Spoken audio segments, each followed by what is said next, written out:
It's Monday, June 24th. You're listening to Your Florida Daily.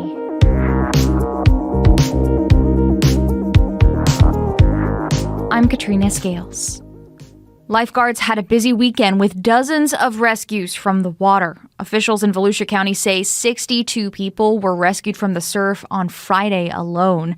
Forecasters say the rip current risk along the Atlantic coast is a bit lower this week, but it's always recommended to swim near a lifeguard.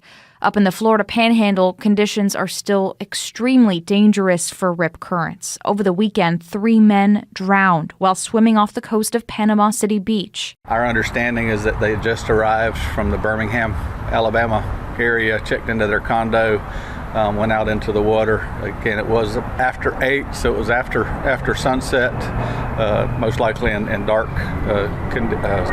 conditions. A teenager drowned only a day earlier on the same stretch of beach.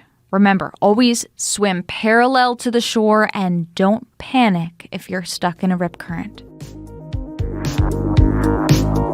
The city of Orlando is getting serious about speeding in school zones. The city council will be voting to approve a speed enforcement camera program to improve safety around schools. The plan is for the device to be installed near 23 campuses. They would take pictures of drivers going at least 10 miles over the speed limit and issue $100 tickets. The city also has plans to add cameras to as many as 60 more schools. In the city of Eustis, more than 1,300 tickets were sent out within just 5 weeks of the cameras being installed. The vote on the first reading of the ordinance in Orlando is set for this afternoon. A family in Southwest Florida has filed a lawsuit against NASA after a piece of space junk from the ISS crashed through their roof. It happened in March at a home in Naples. The cylindrical object was taken to the Kennedy Space Center for analysis, where NASA confirmed that it was a metal support used to mount old batteries on a disposable cargo pallet.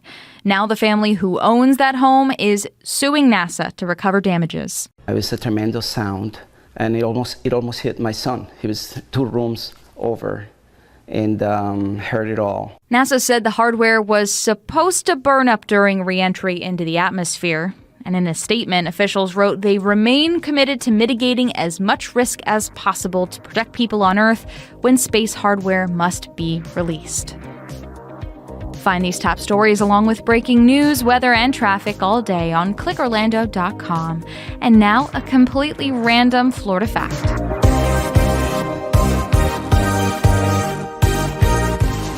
The largest freshwater swimming pool in the U.S. is the Venetian Pool in Coral Gables.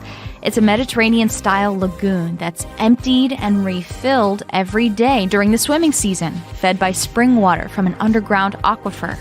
The Venetian Pool was built 100 years ago out of limestone with 2 waterfalls and cave-like grottos.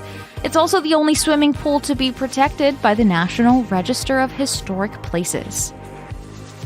Your Florida Daily is produced by News 6 WKMG in Orlando. I'm Katrina Scales. Subscribe for new episodes wherever you like to listen.